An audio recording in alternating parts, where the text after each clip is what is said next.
धार्मिक ग्रंथों के अनुसार हिंदू धर्म में त्रिदेव को सर्वश्रेष्ठ माना गया है। ऐसा माना जाता है कि इस सृष्टि की रचना त्रिदेव यानी ब्रह्मा, विष्णु और महेश के द्वारा हुई थी। उन्हीं त्रिदेव में से ब्रह्मा जी को सृष्टि का रचयिता माना जाता है, तो वहीं भगवान विष्णु को सृष्टि का संचालक और भगवान शिव को विनाशक के रूप में जाना जाता है। हमारे मन में यह जानने की जिज्ञासा सदैव उत्पन्न होती रहती है कि त्रिदेव में से कौन सबसे शक्तिशाली है। आज हम आपको बताएंगे कि हमारे धार्मिक ग्रंथों के अनुसार इन तीनों में से कौन सबसे शक्तिशाली है।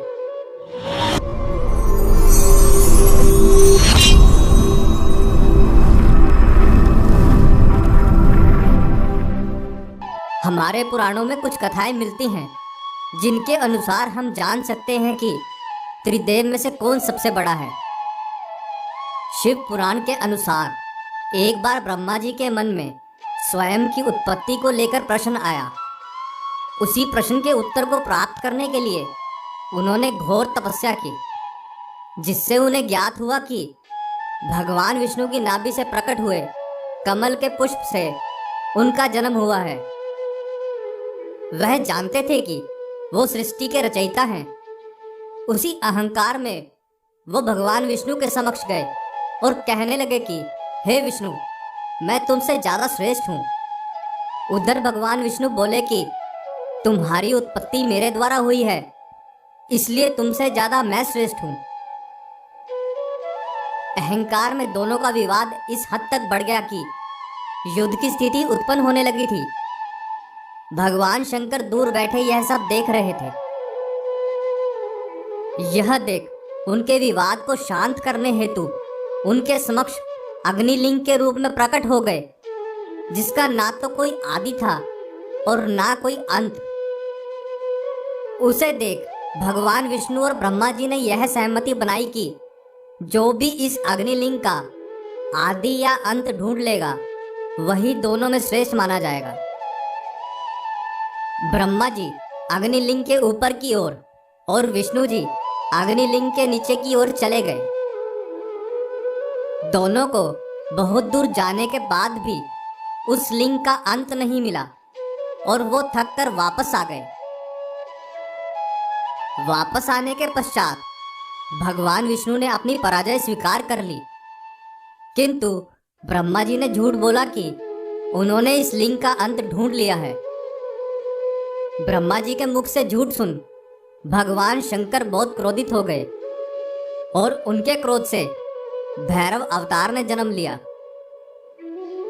उसी भैरव अवतार ने ब्रह्मा जी का पांचवा मुख अपनी छोटी उंगली के नाखून से काट दिया, जिस मुख से उन्होंने झूठ बोला था।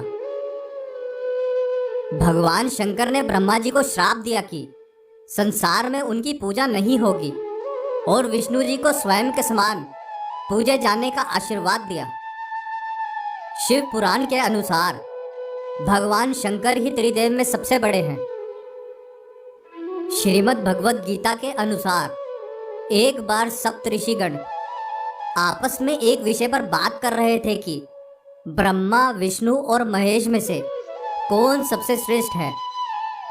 तब सप्त ऋषियों में से महर्षि भृगु के मन में विचार आया कि क्यों ना त्रिदेव की परीक्षा ली जाए, जिससे पता चल जाएगा कि कौन सबसे श्रेष्ठ है। सर्वप्रथम भृगु ऋषि ब्रह्मा जी के पास गए और उनके पास जाकर ना ही उनकी स्तुति की और ना ही उन्हें प्रणाम किया। यह देख ब्रह्मा जी को बहुत क्रोध आया। भृगु ऋषि ब्रह्मा जी के मानस पुत्र हैं, यही सोचकर उन्होंने अपने क्रोध को शांत कर लिया। उसके पश्चात भृगु ऋषि महादेव के पास कैलाश पर्वत पर पहुंचे। भृगु ऋषि को आया देख भगवान शंकर मुस्कुराते हुए अपने आसन से उठे और भृगु ऋषि को गले लगाने के लिए आगे बढ़े, किंतु भृगु ऋषि की मंशा तो भगवान की परीक्षा लेने की थी, इसलिए उन्होंने भगवान से गले मिलने से मना कर दिया और कहने लगे कि आपके द्वारा बिना सोचे समझे पापियों और अधर्मियों को दिए गए वरदान की वजह से सृष्टि पर बार बार संकट आता है, ऐसे में मैं आपका आलिंगन भला क्यों स्वीकार करूं? यह सुन महादेव को बहुत क्रोध आया और उन्होंने अपना त्रिशूल उठा लिया। माता पार्वती ने उन्हें किसी तरह शांत किया। फिर भृगु ऋषि बैकुंठ धाम पहुंचे, जहां भगवान नारायण माता लक्ष्मी के साथ क्षीर सागर में विश्राम कर रहे थे। भृगु ऋषि ने वहां जाकर उनके वक्षस्थल पर लात मारी। भगवान नारायण तभी अपने आसन से खड़े हुए और भृगु ऋषि के चरणों में हाथ जोड़कर बैठ गए और बोले कि हे महर्षि, मेरा वक्षस्थल बहुत कठोर है, आपके पैर में कहीं चोट तो नहीं आई ना? मुझे क्षमा कीजिए, क्योंकि मुझे ज्ञात नहीं था कि आप यहाँ आने वाले हैं और इसी कारण मैं आपका स्वागत नहीं कर सका। कृपया आसन ग्रहण करें।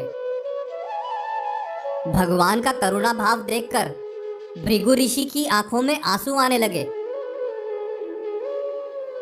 उसके पश्चात भृगु ऋषि ने अपने सभी अनुभव को सप्तऋषियों को सुनाया, जिसके बाद सभी ऋषियों ने भगवान नारायण को सबसे श्रेष्ठ बताया। सप्तऋषियों की कथा के अनुसार एक बार त्रिदेव एक साथ बैठे थे।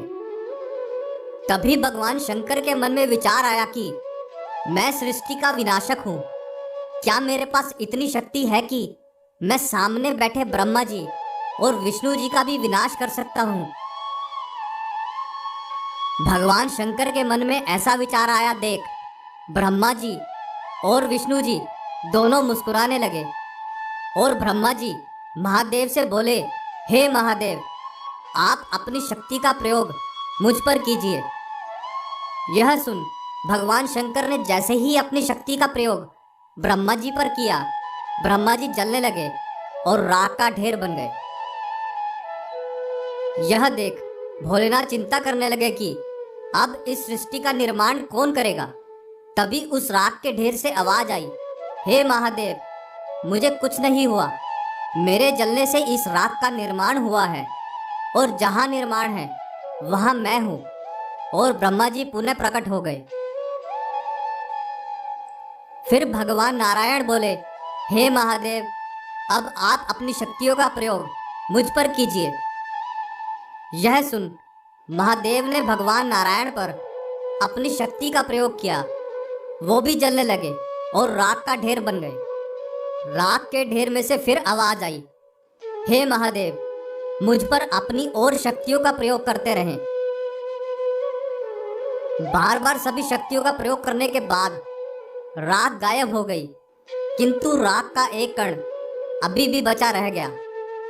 उसी कण में से विष्णु जी फिर से प्रकट हो गए। उसके बाद भगवान शिव के मन में विचार आया कि अगर वो खुद का ही विनाश कर लें तो क्या ब्रह्मा जी और विष्णु जी का भी विनाश हो जाएगा? क्योंकि जहां विनाशक ही नहीं होगा वहां किसी और का होना कैसे संभव है। जैसे ही भगवान शिव ने अपने ऊपर शक्तियों का प्रयोग किया, वो जलकर राख का ढेर हो गए और उनके साथ साथ भगवान विष्णु और ब्रह्मा जी भी राख का ढेर हो गए। तीनों के राख के ढेर होने के पश्चात चारों ओर अंधेरा छा गया। तभी उस राख के ढेर में से ब्रह्मा जी उत्पन्न हुए, क्योंकि जहां निर्माण वहां ब्रह्मा जी। उसके पश्चात विष्णु जी प्रकट हुए, क्योंकि जहां निर्माण वहां संरक्षक। और अंत में भगवान शंकर उसी राख में से प्रकट हुए, क्योंकि जहां निर्माण और संरक्षक वहीं विनाश। भगवान भोलेनाथ ने उस राख की महत्वता को जानते हुए उस भस्म को अपने शरीर पर लगा लिया। इससे यह ज्ञात हुआ कि त्रिदेव में कोई भी बड़ा नहीं है और हमारे सभी वेदों और पुराणों में भी यही व्याख्या मिलती है कि त्रिदेव समान और श्रेष्ठ हैं और उनकी तुलना करना भी व्यर्थ है। आशा करते हैं कि हमारी प्रस्तुति आपको काफ़ी पसंद आई होगी। आपसे अनुरोध है कि आप इस वीडियो को ज़्यादा से ज़्यादा लोगों तक पहुंचाने के लिए लाइक, शेयर और सब्सक्राइब करें। धन्यवाद।